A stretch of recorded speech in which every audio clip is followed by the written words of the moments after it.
The market in Baghdad's Tayaran Square was packed with people, making the most of a sunny winter's day. We were there by the stands. One man came, fell to the ground, started complaining, "My stomach is hurting," and he pressed the detonator in his hand. It exploded immediately.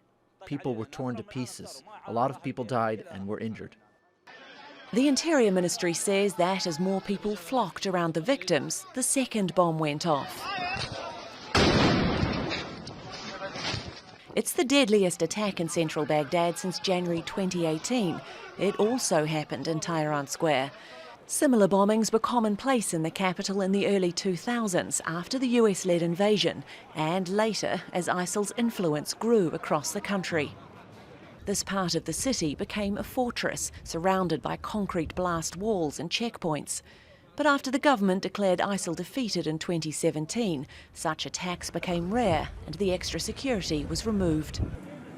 The blasts come just a week after the US confirmed it had cut its troop levels in Iraq to just 2,500, their lowest levels in nearly 2 decades. But just this week, Iraq sent extra soldiers to its border with Syria, where ISIL still has a presence, and to Tuz Kharmatu, about 180 kilometres north of Baghdad. ISIL's been trying to regroup and recover, but it's not been able to pull off any major attacks, resorting mainly to guerrilla-style warfare against the Iraqi army and paramilitaries, many of whom are backed by Iran. Just a few blocks from Tayaran is Tahrir Square, the centre of more than a year of anti-government protests, demanding better security, more opportunities and less foreign interference. The protesters also want elections, which have been postponed to October. Analysts say several groups could benefit from Thursday's bombings. We've witnessed a continuous and a very prominent rhetoric from a lot of politicians and a lot of militia leaders that were protecting the government or that were defending and supporting the regime against the peaceful protests for governmental reforms in Iraq, that have continuously warned Iraqis in one way or another, indirectly intimidated the protest movement, that anti-governmental protests will only lead to escalations that would remind us to the ISIS days. Soon after Thursday's attack, much of the evidence had been cleared away and life was getting back to normal. Iraqis are resilient after so many years of conflict and unrest. Alexi O'Brien, Al Jazeera. Let's hear now from our correspondent Sumena Fulton, who's been following events in Baghdad.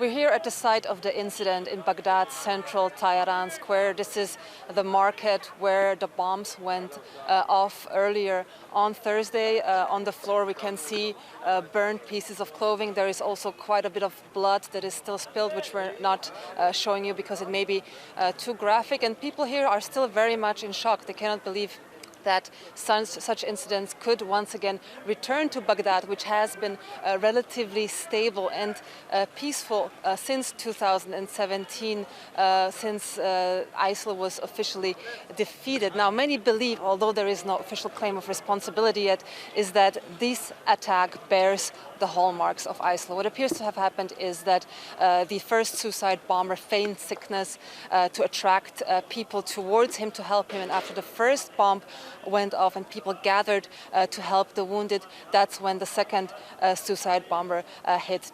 Now, you can see right now that many of the shops here are closed. Security forces have told people to stay home, to disperse in case there would be further attacks. But normally this area would be extremely busy. It would be bustling with people doing their shopping at this time of the day. And many people that I've spoken to, they are very fearful that this incident could perhaps mark the return of such suicide bombings to Baghdad, the return of instability. It's only been a few years since life has really returned to normal in the capital, with people once again going about their daily lives without having to worry about explosion. We've seen concrete walls that surrounded buildings to protect them from such blasts come down again, revealing really the city and some of its architectural heritage. So there is quite a lot of shock, there is quite a lot of fear about what this incident means for the broader stability of the city. But of course we have to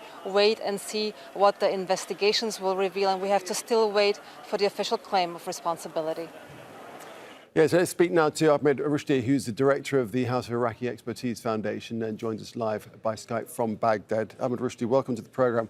This is all tragically reminiscent of days gone by, isn't it? The last attack of this kind back in June 2019. So given that, are you surprised by this?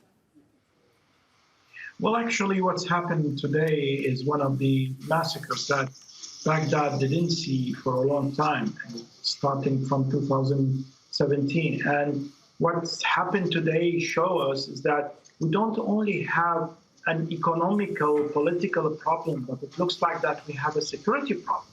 That this is what happened today is actually a major security breach, and the responsible officials should do something about it, because if those two actually infiltrate into a crowded market, that means maybe there are others can be presented anywhere in Baghdad, especially in the crowded areas. So you can imagine how much what's happened today was very surprising for Iraqis, and it was a sign, a very bad sign about the next days. Aren't these kind of attacks, though, incredibly hard to stop?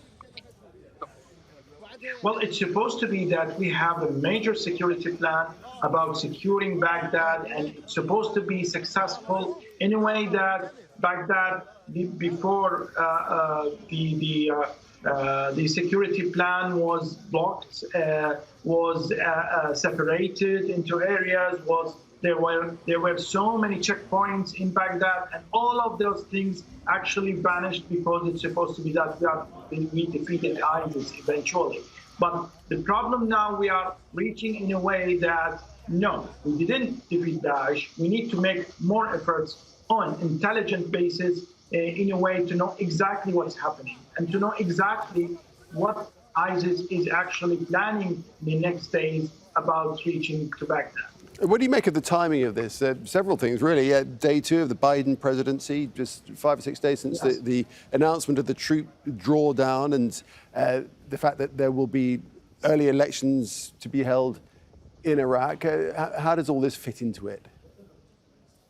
Just as I said in the beginning, it's a very bad message, because it shows you that, okay, the government postponed the elections until October. It's supposed to be on June, but it shows you that we need to change the system in a way or another. We need to bring new officials into the government, bring new ideas about how to deal with the situation in Iraq, especially, which is a very important issue, that we have an economical crisis, which show you that poverty can be rising up, which eventually it will help ISIS to recruit more men and women.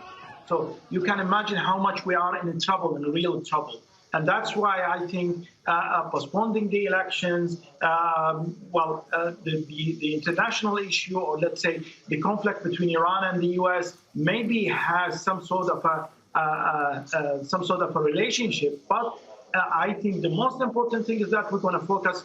It's supposed to be the Iraqi government focus on the local issues, focus on how to deal with the security situation in Baghdad, and how to have more and more influential security plan to save people, especially in the capital, that didn't do any attacks before a long time.